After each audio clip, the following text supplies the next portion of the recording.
एकेकाळी सुलाचनपूर नावाच्या गावात रघु नावाचा एक धूर्त आणि कपटी ठग राहत होता. तो लोकांना फसवून त्यांचे पैसे लाटायचा आणि त्याच पैशांवर आपला उदरनिर्वाह करायचा. गावातील सर्वजण त्याला मिस्टर 420 म्हणत असत. गावकऱ्यांच्या मनात त्याच्याबद्दल नेहमीच राग होता. गावकरी नेहमी त्याच्यापासून अंतर ठेवत असत. एके दिवशी रघुची पत्नी माला रघुला म्हणाली, मालक, घरातलं सगळं अन्न आणि इतर गरजेच्या वस्तू संपल्या आहेत. जर तुम्ही कोणाला फसवून लवकर पैसे आणले नाही तर आपण उपाशी मरू.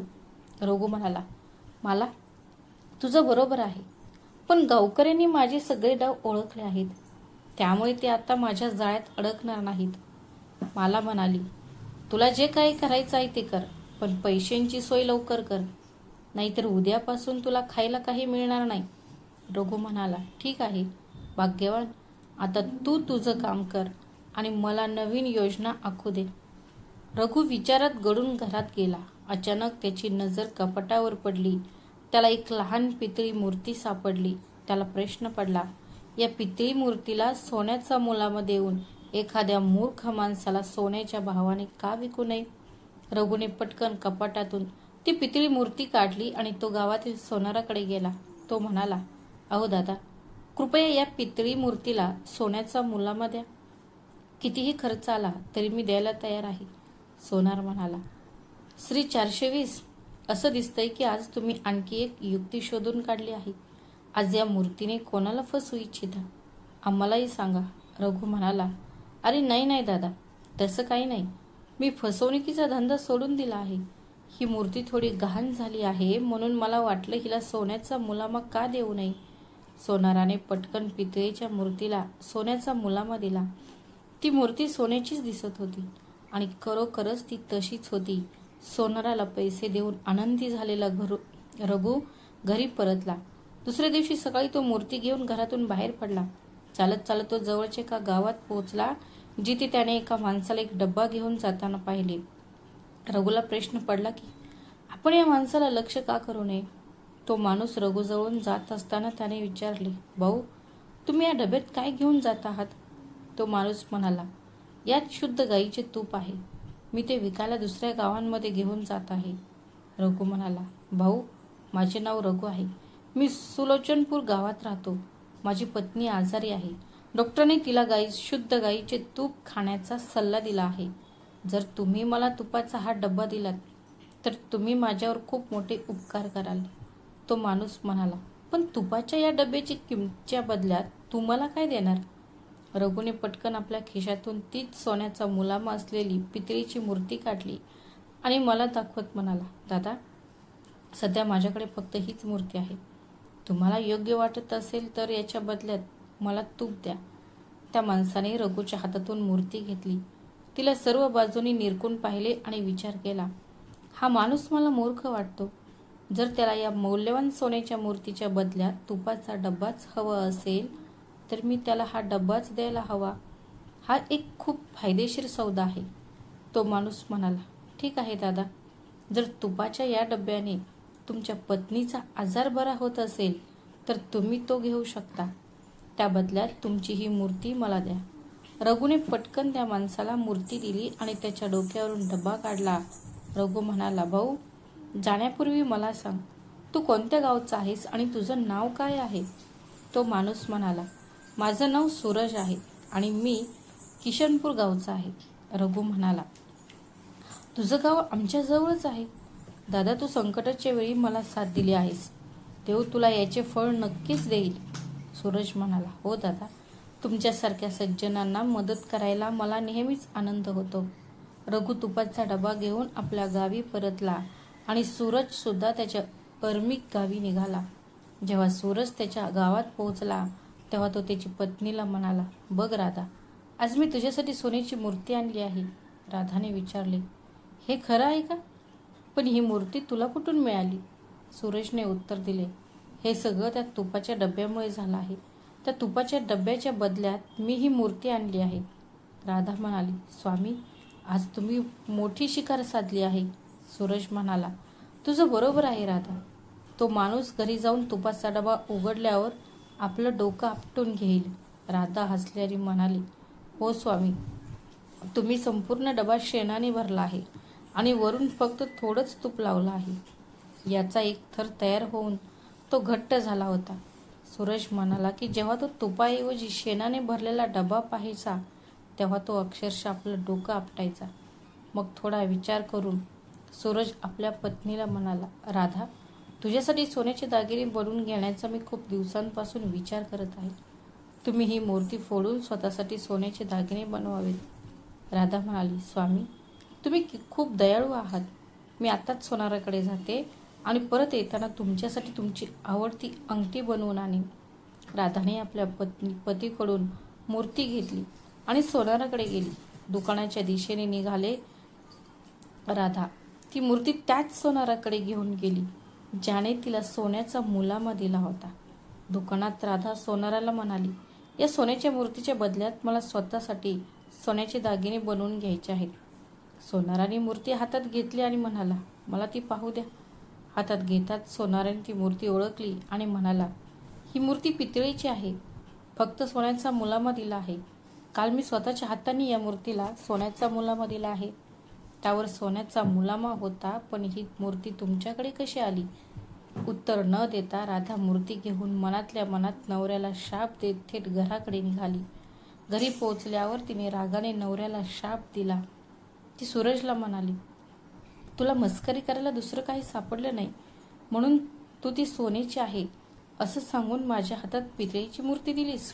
सूरज म्हणाला, काय? तू काय म्हणत आहेस? राधा म्हणाली, हो, मी खरं सांगत आहे. सोनाराने सांगितले की ती मूर्ती फक्त पितळेची आहे. मूर्तीला सोन्याचा मुलामा दिला आहे जो त्याने स्वतः लावला होता आणि बाकीचा भाग पितळेचा आहे. सूरज म्हणाला, अरे, म्हणजे त्या ठगाने मला फसवले. तो नक्कीच एक मोठा ठग असणार. सत्य शोधण्यासाठी मी आत्ताच त्याच्या गावी जातो. दरम्यान रघु डोक्यावर तुपाचा डबा घेऊन घरी पोहोचला आणि पत्नी मालाला म्हणाला, माला, आपल्यासाठी पटकन चूल पेटव. माला म्हणाली, अरे, तुला काय खजिना मिळाला आहे? तू तर श्रीमंतासारखा ऐटीत फिरत होतास. रघु म्हणाला, या डब्यात शुद्ध गाईचं तूप आहे. हे विकून मी खूप पैसे कमवीन. मालाने तो डबा स्वयंपाकघरात नेला आणि एक स्वादिष्ट जेवण बनवले. जेव्हा तिने ते जेवण रघुसमोर वाढण्यात आले तेव्हा रघु म्हणाला, ए माला, तू करीमध्ये अजिबात तूप घातले नाहीस. किमान थोडे तरी घाल. मालाने डब्यातून एक चमचा तूप काढून करीमध्ये घातले. हे पाहून रघु रागाने म्हणाला, डबा तुपाने भरलेला आहे आणि तू इतकी कंजूषपणा करत आहेस. कमीत कमी 4-5 चमचे तूप घाला. मालाने डब्यातून 4-5 चमचे तूप घेऊन करीमध्ये घातले. पण रघुने भाजीमध्ये पोळी बुडवून खाल्ल्याबरोबरच ती लगेच थुंकून म्हणाला, हे तूप आहे की शेण? त्याचे तोंड पूर्णपणे आंबट झाले होते. मालाने विचारलं, आता पुढे काय? रघु काहीच न बोलता म्हणाला, तो तुपाच्या डब्याजवळ गेला. तो उघडला आणि मोठ्या चमच्याने तूप ढवळले. रघुने पाहिले की डबा शेणाने भरलेला होता. तो रागाने म्हणाला, यात तुपाशिवाय दुसरं काहीच नाहीये. त्याऐवजी ते शेणाने भरलेले आहे. आता मला समजले की सूरज मूर्ती घ्यायला इतक्या पटकन का तयार झाला. मला नवऱ्याची चेष्टा करत म्हणाली, मग मी आमटीत अजून तूप घालू का? रघु म्हणाला, तू माझ्या जखमेवर मीठ का चोळत आहेस? त्या लबाडाने मला फसवले आहे आणि तू माझी चेष्टा करत आहेस. दरम्यान सूरज रागाने खवळून रघुला मारायला काठी घेऊन निघाला होता. पण जसा तो रघुच्या गावाजवळ पोचला तसं त्याला वाटले, मी रघुला का मारू? त्याने माझा विश्वासघात केला आहे तर, म्हणून मी त्याला तुपाऐवजी शेणाचा डबा दिला. त्याला शिक्षा करण्याचा मला काहीही अधिकार नाही. पण आता मी त्याच्या गावात पोहोचलो आहे तर मी नक्कीच त्याच्या घरी जाऊन त्याला भेटले पाहिजे. असा विचार करून त्याने आपली काठी फेकून दिली. मग तो रघुच्या घराकडे निघाला. थोडी चौकशी केल्यावर तो रघुच्या घरी पोहोचला. त्याला जवळ येताना पाहून रघु आपल्या पत्नीला म्हणाला, अगं माला, हा तोच माणूस आहे ज्याने मला तुपाच्या बदल्यात शेणाचा डबा दिला होता. पण तो इथे का येत आहे? माला म्हणाली, त्याला जवळ येऊ दे, मग मी विचारते. जेव्हा सूरज रघु आणि मालाजवळ पोचला तेव्हा रघु म्हणाला, हे सूरज, कसा काय आलास? सूरज म्हणाला, काल तुम्ही मला दिलेल्या सोन्याच्या मूर्तीबद्दल मी भेटवस्तू द्यायला आणि तुमच्या पत्नीच्या तब्येतीची विचारपूस करायला आलो आहे. रघुने विचारले. अरे, हा पुन्हा मला फसवायला आला आहे. सूरज म्हणाला, अरे दादा, काय विचार करतोयस? तुझ्या पत्नीची तब्येत कशी आहे तू मला सांगितलेच नाहीस. रघु म्हणाला, अरे दादा, तुमच्या आशीर्वादाने माझी पत्नी आता पूर्णपणे बरी झाली आहे. तुमचं तूप इतकं छान होतं की फक्त एकाच घासाने ती बरी झाली. सूरज म्हणाला, देवाचे आभार, भाऊजी बरे आहेत. ठीक आहे दादा, मी आता निघतो. रघु म्हणाला, अरे, हे असं कसं होऊ शकतं? इथे आलो पण जेवलो नाही, हे अशक्य आहे. आज मी तुला जाऊ देणार नाही. आज तू माझ्या घरी थांब, किमान एकदा तरी. मला तुमचा पाहुणचार करण्याची संधी द्या. सूरज म्हणाला, ठीक आहे दादा, तुमचा आग्रहच असेल तर मी आज इथेच थांबतो. तो म्हणाला. रघुने आपल्या पत्नीला सांगितले, मला जाऊन सूरजजींसाठी गरमागरम जेवण बनव. ते आज आपले पाहुणे आहेत. मला लगेच म्हणाली. जेवण बनवण्यासाठी स्वयंपाकघरात गेली. मालाने पटकन जेवण बनवून त्या दोघांना वाढले. रघुने विचारले, मला, तू पाहुण्यांच्या करीमध्ये शुद्ध तूप घातलंस का? मालाने उत्तर दिलं, अरे, घरात तुपाचा अख्खा डब्बा आहे आणि मी पाहुण्यांच्या करीमध्ये अजिबात तूप घातलं नाही. रघु पाहुण्यांच्या करीमध्ये तूपसुद्धा घातले नाही. रघु म्हणाला, जा आणि पटकन तूप घेऊन ये. मला डब्यातून तूप आणायला गेली. सूरजने विचार केला, आता माझी काही खैर नाही. आता मला शेण मिसळलेलं तूप खावं लागणार. मी नकार दिला तर अडचण होईल आणि खाल्लं तर अडचण होईल. हसत हसत मालाने सूरजच्या करीमध्ये चमचा तूप घातले. बिचाऱ्या सूरजला ते शेणाचे तूप मुकाट्याने खावे लागले. रघु मनात म्हणाला, आता मजा संपली. त्या हरामीला मला शेणाचे तूप खाऊ घालायचे होते, पण आता त्याला ते स्वतःच खावे लागेल. त्या रात्री सूरज रघुच्या घरी थांबला आणि सकाळी म्हणाला, मला माझ्या गावी परत जायला हवं. रघु म्हणाला, अरे नाही, असं कसं? मी तुला इतक्या सकाळी उपाशी कसं पाठवू? जेवण बनत आहे, तू खाऊ शकतोस. जाण्यापूर्वी हे खा. सूरजने विरोध करण्याचा प्रयत्न केला, पण रघुने त्याला करू दिले नाही. दुसऱ्या दिवशी सूरजला शेण मिसळलेले तूप खाऊ घालण्यात आले. सूरजला वाटले, या लोकांनी मला शेण खाऊ घालून माझी चवच खराब केली, पण त्याने काही फरक पडला नाही. वेळ आल्यावर मी नक्कीच सूड घेईन.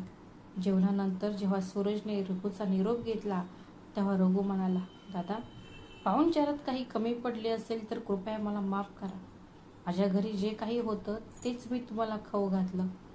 सूरज म्हणाला, नाही दादा, तसं काही नाही. तुमच्या पाहुणचाराने मी खूप आनंदित झालो आहे. तुम्हाला कधी संधी मिळाली तर कृपया माझ्या घरी या. सूरजचे शब्द ऐकून रघु लगेच म्हणाला, एक उदात्त कार्यात उशीर का करायचा? दादा, मी उद्या सकाळी तुझ्या घरी येऊन तुझा पाहुणचार करीन. मी ते स्वीकारतो. तो असे म्हणाला, पण मनातल्या मनात रघुला शिव्या देऊ लागला. ते ताबडतोब तयार असायला पाहिजे. ठीक आहे, माझ्या घराचा विषय आला की जर तो आला तर मी त्याला असा धडा शिकवीन की मी आयुष्यभर लक्षात ठेवीन. सूरज रघुला म्हणाला आणि त्याने निरोप घेतला. तो घरी परतला. घरी पोहोचल्यावर त्याची पत्नी राधा म्हणाली, तू कशाला जातो आहेस? तू रघुचं आयुष्य उद्ध्वस्त केलंस. सूरज म्हणाला, अरे नाही, तो तर माझ्यापेक्षाही खूपच हुशार निघाला आणि आता तो उद्या आपल्या घरीही येत आहे. सूरजने त्याच्या बायकोला सगळं काही सांगितलं. हे ऐकून राधाला काळजी वाटू लागली आणि तिने विचारले, आता काय होईल? तो आपल्या घरी येतोय, आपण त्याला कसं सांभाळायचं? सूरज म्हणाला, काळजी करण्यासारखं काही नाही राधा, मी त्याला धडा शिकवण्याचा काहीतरी मार्ग काढेन. थोडा विचार करून सूरजला रघुपासून सुटका मिळवण्याचा एक मार्ग सापडला. सूरज म्हणाला, ऐक राधा, मी उद्या रघुच्या घरी जाईन. तो येण्यापूर्वी मी घरातून निघेन आणि जेवणाच्या अगदी वेळेवर परत येईन. रघु आल्यावर त्याला सांग की तो बाहेर गेला आहे. तो परत आला तर ठीक आहे, नाही आला तर त्याला वरांड्यात बसव. जर तो म्हणाला की त्याला माझी गरज आहे, जर तू जेवण बनवत असशील तर त्याला सांग की मी माझ्या नवऱ्याच्या परवानगीशिवाय काहीही करू शकत नाही. त्याच्याशी आदराने वाग, पण त्याला काहीही खायला देऊ नकोस. तो भुकेला तहानलेला माझी वाट पाहील आणि मग उपाशीच परत जाईल. अशा प्रकारे आपण या पाठलागातून मुक्त होऊ. राधा म्हणाली, वा, काय योजना आहे. तुमच्या बुद्धिमत्तेशी मी सहमत आहे. दुसऱ्या दिवशी रघु येण्यापूर्वीच सूरज घरातून निघून गेला. तो निघून गेल्यानंतर जेव्हा रघु सूरजच्या घरी आला, त्याची पत्नी राधाने दार उघडले आणि विचारले, काय झाले? तुम्ही कोण आहात?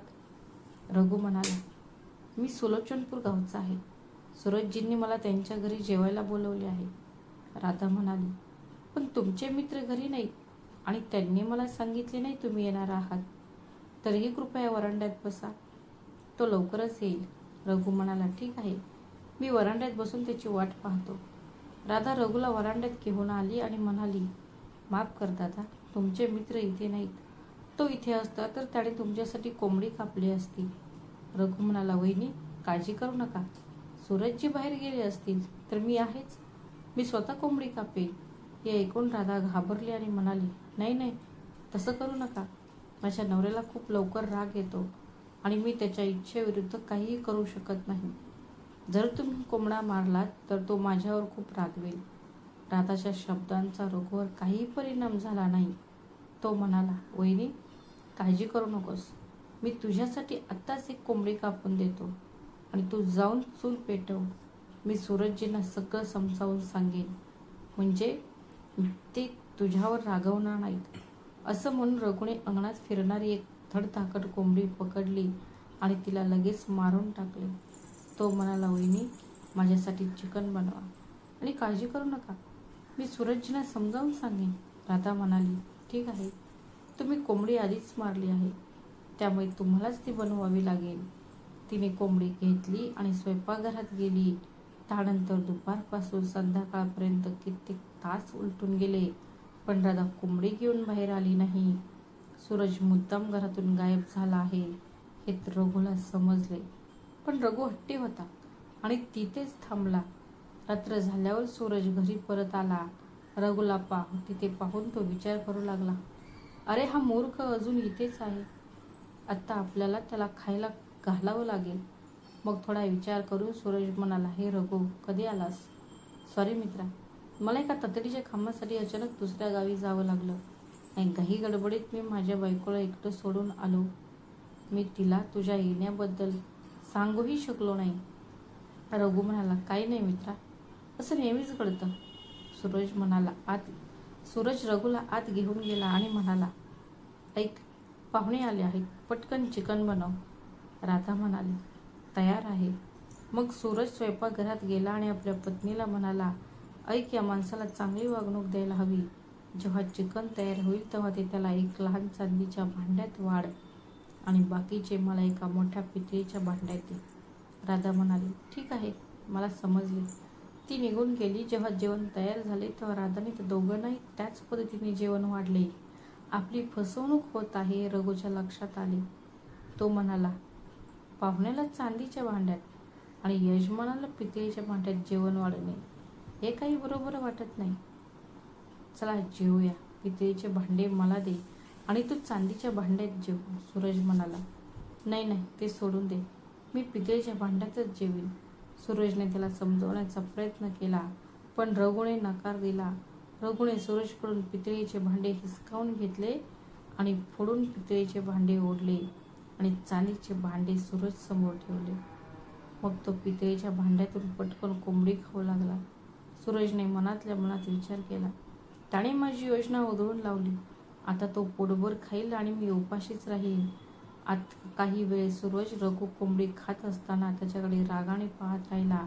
मग अचानक विचार करून तो रघुला म्हणाला, रघु दादा, रोज रात्री आपल्या घरी एक भूत येतं आणि निघून जातं. रघु म्हणाला, ठीक आहे, आणि आपल्या कामाला लागला. तेवढ्यात सूरजने आपल्या पत्नीला दिवा विझवण्याचा इशारा केला. राधाने तो लगेच विझवला. सूरज म्हणाला, काय झालं? दिवा कसा विझला? हे सगळं त्या दुष्ट भूताचं काम असावं असं वाटतं. सूरज रघुला असे म्हणाला. त्याने आपल्या समोर ठेवलेले पितळीचे भांडे उचलण्याचा प्रयत्न केला, पण रघुला लगेच काहीतरी जाणवले आणि त्याने पटकन सूरजचा हात पकडला. रघुने सूरजचा हात घट्ट पकडून म्हटले, आता बोल, दृष्टभूता, माझे भांडे चोरणार का? मी तुला आत्ताच्या आत्ता धडा शिकवेन. असे म्हणत तो सूरजला मारू लागला. घाबरून सूरज ओरडला, मला वाचवा, मला वाचवा, मी तुम्हाला मारले नाही. राधा म्हणाली, अहो अहो माझ्या नवऱ्याला का मारत आहात?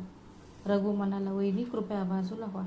आज मी या भूताला त्याच्या दुधाची आठवण करून देईनच. तो या घरात पुन्हा कधीच येणार नाही. सूरज ओरडला, अरे नाही नाही, मला एकटं सोडा, मी भूत नाही. रघु म्हणाला, मी अदृष्ट माणसाला कसं सोडवू शकतो? तो तुला रोज त्रास द्यायचा. आज मी त्याला धडा शिकवीन. सूरज ओरडला, अरे माझ्या भावा, रघु तू हे काय करत आहेस? मी भूत नाही, मी सूरज आहे. दुसरा कोणताही पर्याय न उरल्याने राधाने पटकन पुन्हा दिवा लावला आणि म्हणाली, बघ दादा, तिथे भूत नव्हते. तुला फसवण्यासाठी आम्ही हे सगळं नाटक रचलं होतं. पण आम्ही आमच्याच नाटकात अडकलो आणि मार खाल्ला. रघु हसला आणि म्हणाला, बघ दादा, एका हुशार माणसाला मार द्यायला किती त्रास होतो. सूरज म्हणाला, तुमचं बरोबर आहे दादा. मी शेर असेल तर तुम्ही 1.25 शेर आहात. हो, म्हणूनच तुझ्याशी सामना करून मी हरलो. तू जिंकलास आणि मी हरलो. अखेरीस दोघांच्याही लक्षात येते की फसवणूक फार काळ टिकत नाही. शेवटी सत्य आणि प्रामाणिकपणाचाच विजय होतो. जेवण झाल्यावर रघु घरी परतला. मित्रांनो, तुम्हाला कथा कशी वाटली?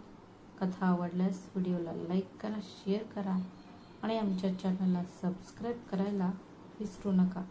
भेटूया अशाच आणखी एका नवीन कथेत. तोपर्यंत स्वतःची आणि तुमच्या प्रियजनांची काळजी घ्या. श्री स्वामी समर्थ. धन्यवाद.